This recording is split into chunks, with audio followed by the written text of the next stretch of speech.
자, 법원이 윤석열 대통령에 대한 체포영장을 다시 발부한 가운데 공수처와 경찰은 2차 집행 시기를 논의하고 있습니다.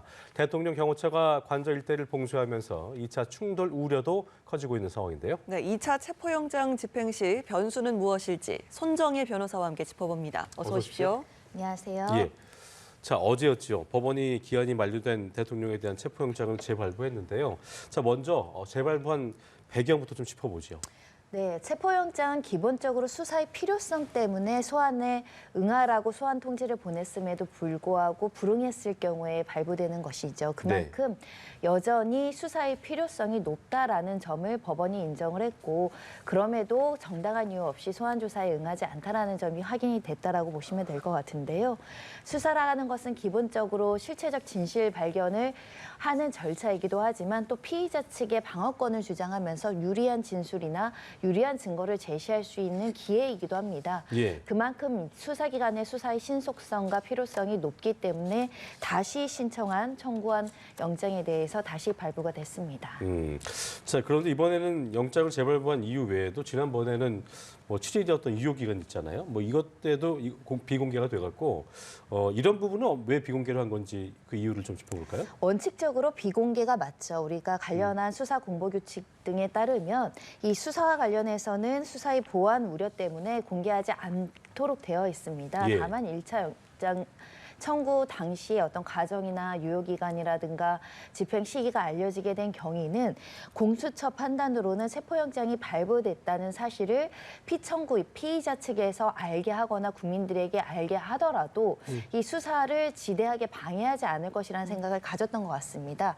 특히 이렇게 영장까지 발부된 이상 임의로 자진해서 대통령이 출석하지 않을까 그런 협상의 기대를 가지고 공개한 것으로 보이지만 많은 국민들 목도했지만 1차 영장 집행 시도 시 윤 대통령 측에서 임의로 나오지 않겠다라는 의사를 명확하게 밝혔고, 아까 보신 것처럼 윤곽근 변호사가 수사에 응하지 않고 구속이 되면 또는 기소가 되면 출석하겠다라는 의사를 밝힌 만큼 지금 수사에는 임하지 않겠다라는 의사가 명확해지는 상황에서 임의 출석에 대한 협조는 기대하기 불능 상태로 보이고요. 그렇기 때문에 원칙으로 돌아가서 비공개 상태에서 체포영장을 집행하겠다라고 판단한 것이고 적정하다고 보입니다. 지금 손 변호사께서 그런 부분이 원칙이라고 말씀하셨다면 앞선 그 1차 때 집행 시도 자체가 좀 뭐 공수처의 안일했던 판단, 좀 허술했던 판단 이런 것들 때문에 좀 특이한 상황으로 발현된 거다 이렇게 봐야 될까요? 아니라다라고 비판하기는 좀 어려울 것 같습니다. 저도 1차 체포영장이 언론을 통해서 보도되면서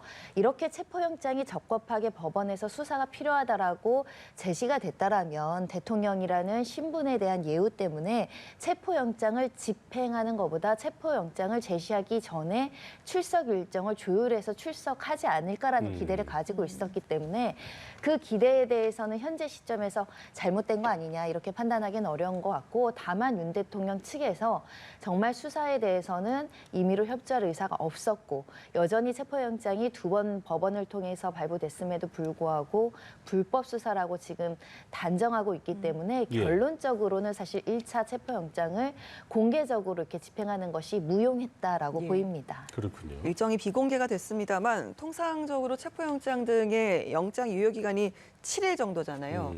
그런데 판사가 타당하다라고 인정할 때는 7일이 넘는 기간으로 정할 수도 있다고 하던데 이번에는 7일 이상의 기간을 정했을지 이 부분도 좀 궁금하네요. 알 수 없을 것 같습니다.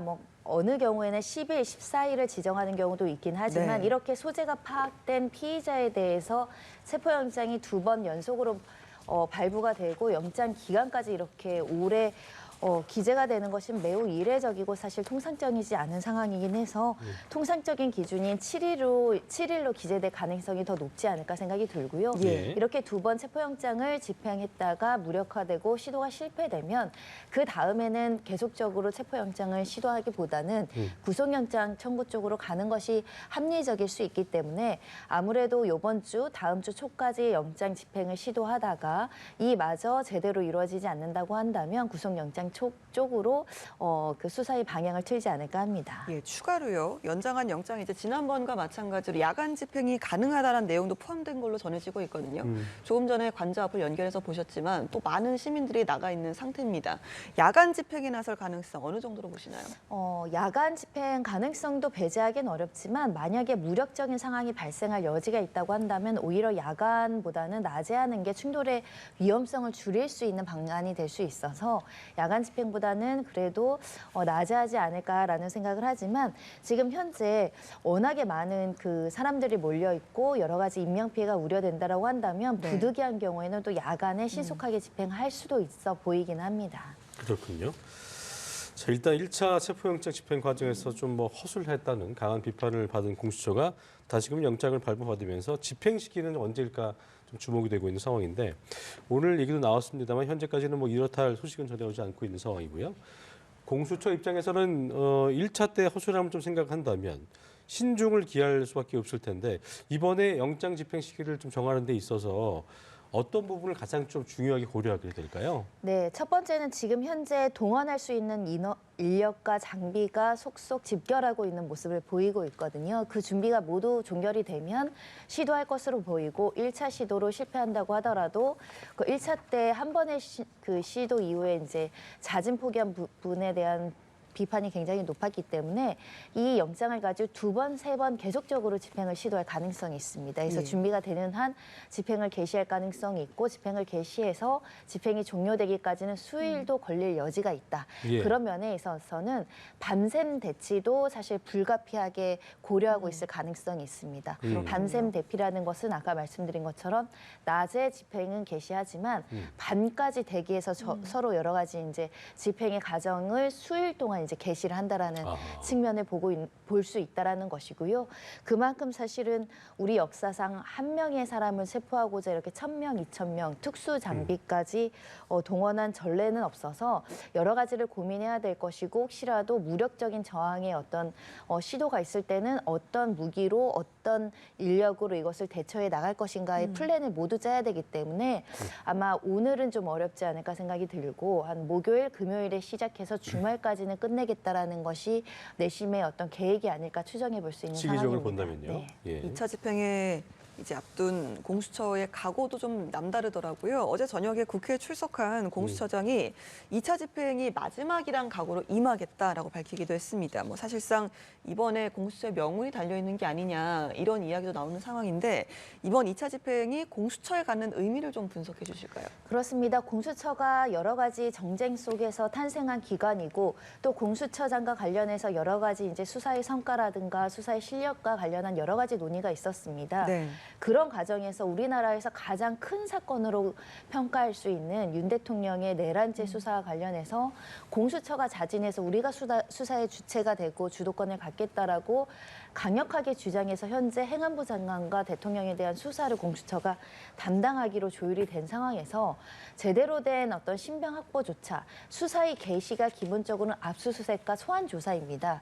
일부 압수수색도 실패를 했고 이 지금 신병 확보의 가장 중요한 절차마저도 초기부터 이렇게 삐그덕 난다라는 것은 국민들에게 우리가 수사를 할 수 있는 능력과 수사를 할 수 있다는 의지에 대해서 의문을 품게 하는 것이고 나아가서는 전체 수사기관이라는 공권력에 대한 어떤 신뢰를 격추시킬 수 있고 어떻게 보면 또 조롱의 어떤 비난을 받을 여지가 있기 때문에 적어도 할 수 있는 조치는 다 하겠다라고 이번에 명운을 걸지 않을까라는 생각이 들고요. 이 수사기관의 수사라는 것은 사실은 모든 국가에서도 마찬가지지만 수사의 필요성이 있다고 한다면 대통령이라고 할지라도 누구라도 할지라도 수사에 임하는 것이 원칙적이죠. 그런데 지금은 피의자의 주장과 피의자의 절차와 의견대로 휘둘린다는 느낌을 주고 있습니다. 특히 오늘 이제 변호인의 이야기는 참 놀라운데요.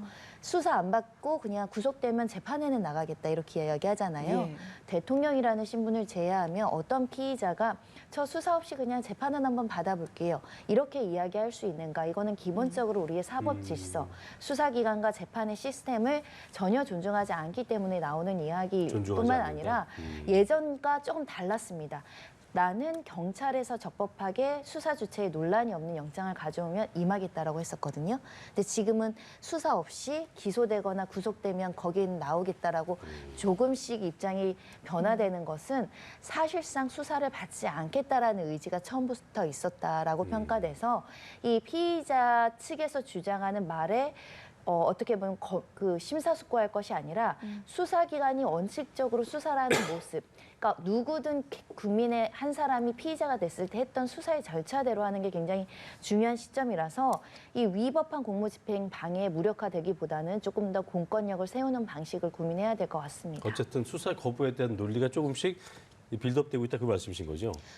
입장의 번복이라고 말씀드릴 수 있죠. 적법 절차를 가지고 법원에서 여러 가지 타당한 흠결 없는 영장을 가져오면 수사에 응하겠다라고 했었습니다. 그런데 오늘은 수사에 관련해서 체포영장이 이의 신청이 기각되면서 적법하다라는 판단이 나오자 다시 이제 말을 바꿔서 그러면 우리는 기소가 되거나 구속영장 단계에서는 참석하겠다라는 겁니다. 결국은 수사기관의 수사나 체포에 응해서 수사는 받지 않겠다라는 것이기 때문에 결국은 지금은 이 어떻게 보면 선의로 자의로 임의로 수사에 임할 것을 기대하기는 굉장히 불가능한 상황이다라고 생각합니다. 네, 또 이제 어떤 연장선상의 질문이 될 텐데 2차 집행이 마지막이라는 각오로 임하겠다 이렇게 공수처가 밝혔기 때문에 이번 영장 집행에서는 강경된 관측도 나오고 있잖아요. 1차 때는 이제 그 5시간여 만에 철수가 됐으니까 이번에는 어떤 차별점을 두고 대응을 좀 할 수 있을까라고 보시는지 들어보겠습니다. 네, 일단은 1차 때는 예정하지 못했던 것이 경호처인 공무원 그 조직들이 저렇게 이제 강도 높은 어떤 무력 행사라든가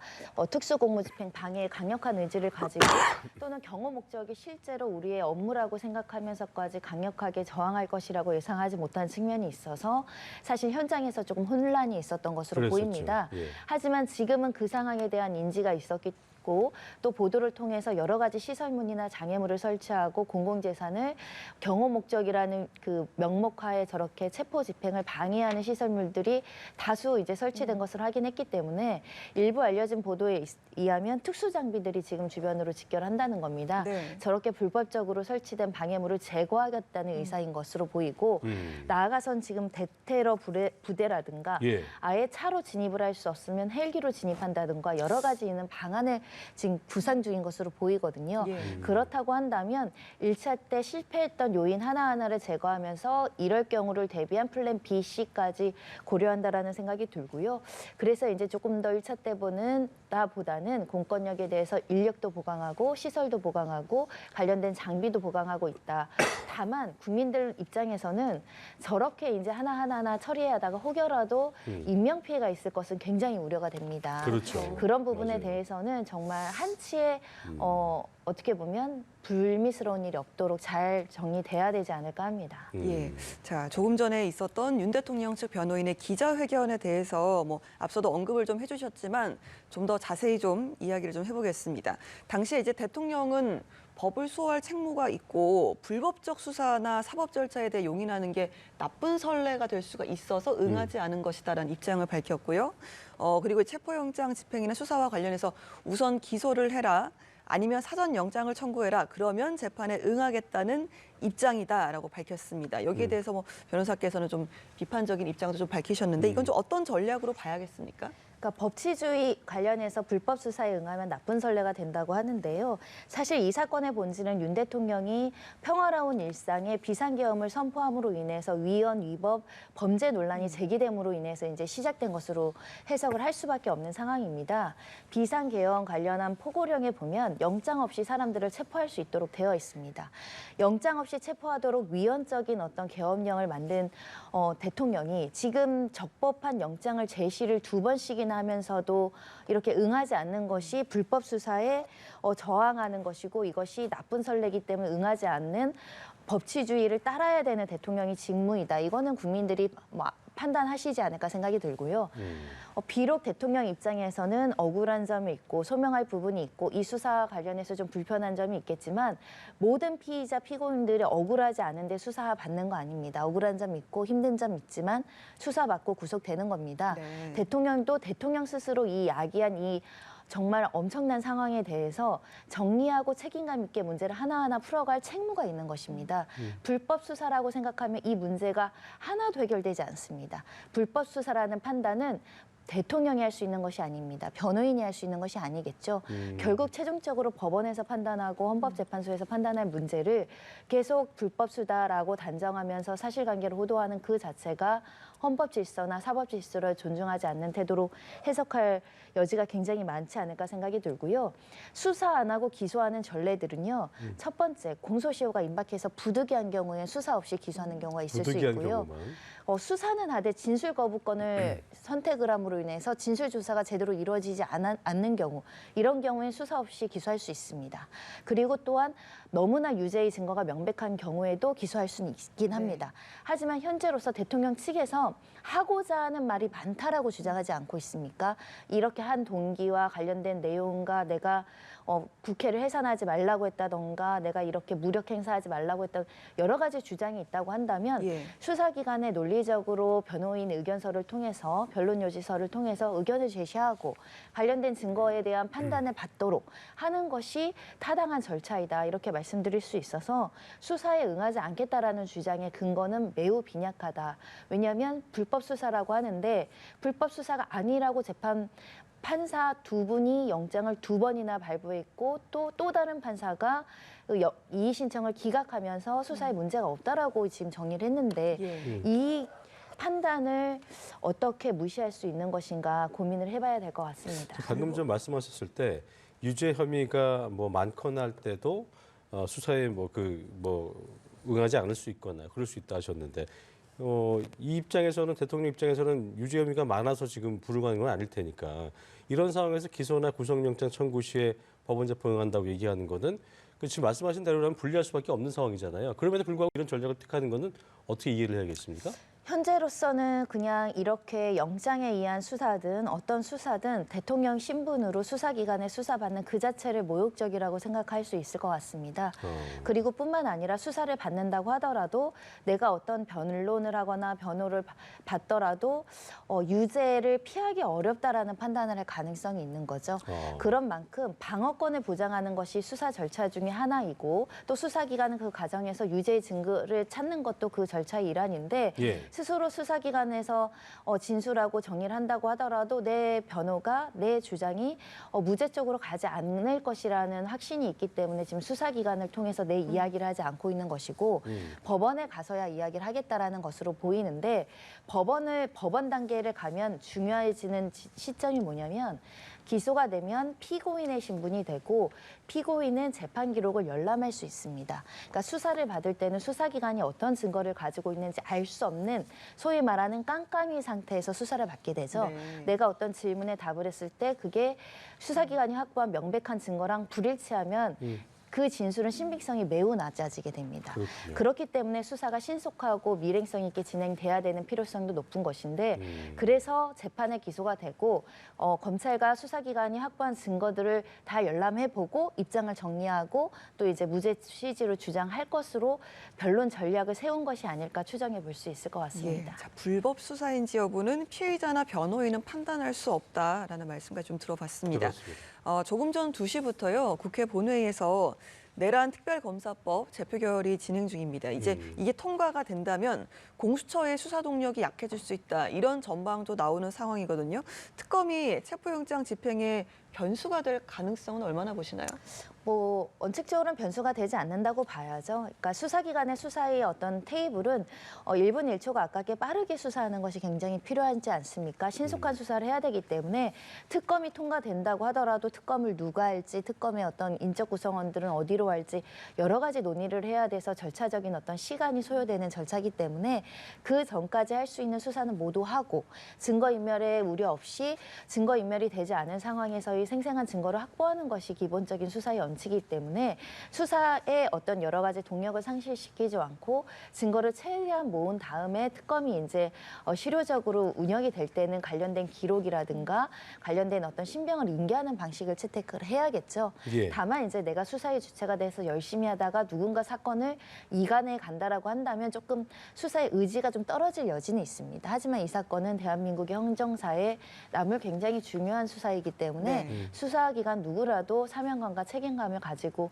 수사를 해야 돼서 뒤늦은 절차로 특검이 들어올 것을 대비해서 열심히 하지 않는다는 상정하기 어려운 것 같습니다. 자, 한편으로 보면은 특검이 출발을 한다면 혼선을 겪어왔던 수사권 논란이 정리될 가능성은 높아 보이는데, 하지만 뭐 워낙 여야 그 입장이 횡행선을 달리고 있기 때문에 실제 출범된 것은 불투명할 것이라는 뭐 어떤 예상도 많이 있습니다. 어떻게 좀 전망하고 계십니까? 그렇습니다. 수사는 신속성이 굉장히 중요한 것인데 이 특검을 표결하느냐, 특검을 누구로 선정하느냐 가지고 앞으로 정쟁이 제기될 가능성 너무 높은 상황이지 않을까 생각이 들고 특히 앞서 보신 것처럼 대통령 측에서는 법원은 나가겠지만 수사기관은 나가지 않겠다라는 의견을 아주 강하게 피력한 만큼 특검은 수사를 위해서 발의되는 조직인데 지금 수사가 어떻게 진행될지 참 굉장히 예상하기 어려운 측면이 있는 상황이다 이렇게 말씀드릴 수 있습니다. 예, 지금 내란 뭐 일반 특검이나 상설 특검은 본회의 통과를 하고도 가동되지 못한 상태잖아요. 그래서 대한변호사협회에서 상설 특검을 신속히 좀 출범시켜야 된다라고 촉구를 하고 나섰습니다. 배경을 좀 전해주실까요? 그렇습니다. 상설특검과 관련해선 현재 권한대행이 이 상설특검과 관련한 특별검사를 추천하는 여러 가지 절차만 이행을 하면 즉각적으로 상설특검을 이제 실효적으로 운영할 수 있음에도 불구하고 새 권한대행을 이것을 임명하지 않는 것이 직무유기다 이렇게 이제 주장이 들어오고 있는 상황이고 이 새 권한대행 입장에서는 나는 적극적으로 누군가를 임명하는 것에 대해서 좀 제한적인 입장을 보이고 있기 때문에 특히 수사와 관련해선 굉장히 거리두기를 하는 모습을 보이고 있습니다. 그래서 현재 이 상설특검으로 이 수사가 진행될 가능성도 높아 보이지는 않는 상황이 아닐까 싶고요.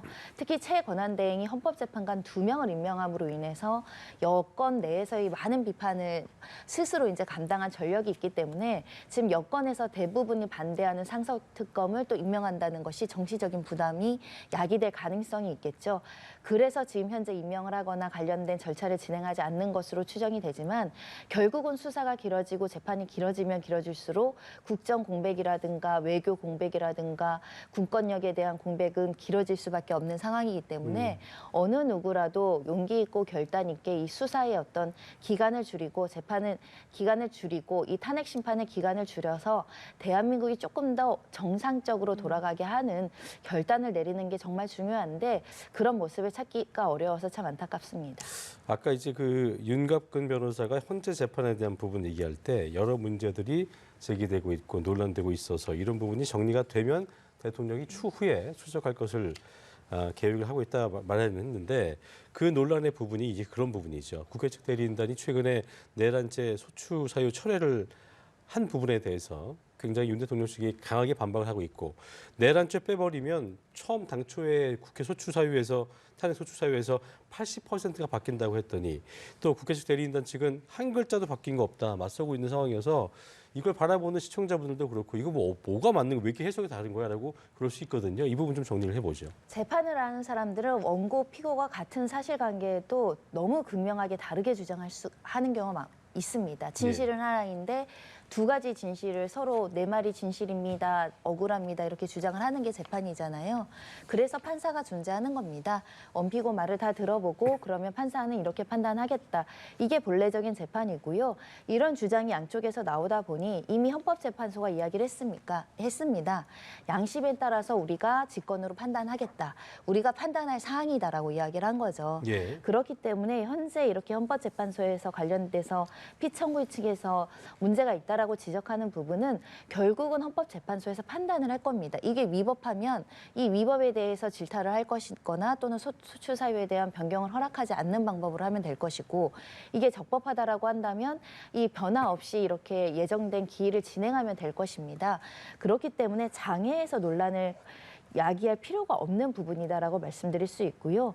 더 나아가서는 박근혜 전 대통령 전원합의체 결정에 이 부분과 관련한 판단이 들어가 있습니다. 네. 그러니까 원칙적으로 헌재는 이 소추 사유에 관련해서 국회 의결 없이 소추 사유를 추가하면 안 된다. 동일성이 있는 사실관계가 아닌 소추 사유의 변경은 허락하지 않는다. 이렇게 되어 있습니다. 지금은 소추 사유를 추가하는 것이 아니기 때문에 해당 사항이 없고요. 그럼 동일성이 있는 소추 사유의 변경이냐 아니냐 이것만 검토하면 되는데, 그러니까 기본적 사실관계가 동일했을 때 이 법 적용은 법원이 직권으로 판단하는 영역이기 때문에, 예를 들면 어떤 사람이 이거는 횡령죄라고 신청을 했다고 하더라도 법원은 이건 사실관계가 이러면 이건 배임죄로 적용을 해야지, 이거는 법원의 판단 영역이라는 것입니다. 그렇기 때문에 이 관련한 비상계엄 선포행위, 국회에 대한 뭐 봉쇄나 해산, 주요 요인 체포에 대한 기본적인 사실관계가 동일한데, 이게 형법상 내란죄가 되느냐 아니면 그냥 헌법 위반으로 탄핵 사유 심판을 할 것인가는 법원에서 직권으로 판단할 문제이다, 이렇게 말씀드릴 수 있고요. 더 나아가서 이런 말씀도 드릴 수 있습니다. 지금 수사가 제대로 진행이 안 되고 있지 않습니까? 헌재 판단이 먼저 나옵니다. 그런데 헌법재판소가 내란죄 소추 사유를 그대로 대고 내란죄가 유무죄인 것을 먼저 판단한다라고 생각하면 형사재판 못하러 합니까? 유무죄의 판단은 형사재판 1심 재판부가 하는 것입니다. 그렇기 때문에 오히려 헌재가 내란죄의 성립 여부를 판단하는 것보다 이 내란죄의 기본적 사실관계가 포함된 이런 행위가 대통령을 파면할 줄로 중대한 파면 사유냐를 정리하겠다. 요 취지거든요. 근데 취지를 왜곡해서 지금 내란죄를 빼면 되느냐 이야기를 하면, 이것도 관련된 결정문을 제대로 읽어보면 어느 정도 이해가 되는 문제라고 말씀드릴 수 있고요. 오히려 헌재에서 섣불하게 내란죄 유무죄를 판단해서 그 뒤에 있는 형사재판에 영향을 미치는 게 대통령한테 좋을까요? 그리고 소추 사유 중에 일부를 제거한다는 것은 오히려 보통은 피청구인한테 유리합니다. 징계 사유, 징계 심판을 받는데 징계 사유가 4개인 것을 하나를 그냥 요거는 논란 좀 빼겠습니다 했을 때, 그러면 이것은 징계 혐의자한테 유리한 구조인지 불리한 구조인지 먼저 확인할 필요성이 있어서, 결국은 이게 크게 문제가 되지 않는다는 것은, 이게 문제라면 재판부 직권으로 성명이 나갑니다. 소추 사유에 대해서 기본적 사실관계가 다른 부분에 대한 변경 사유는 국회의 의결을 받아오십시오. 그런 게 없으면 법원의 결정을 따라서 관련된 절차를 진행하면 문제가 없는 부분입니다. 예, 그래서 헌법재판소에서도 알아서 판단을 하겠다, 이런 이야기도 좀 했나 봐요. 이렇게 윤 대통령 체포영장 재집행, 또 내란 특검법 등과 관련해서 손정혜 변호사와 함께 짚어봤습니다. 오늘 말씀 고맙습니다. 고맙습니다.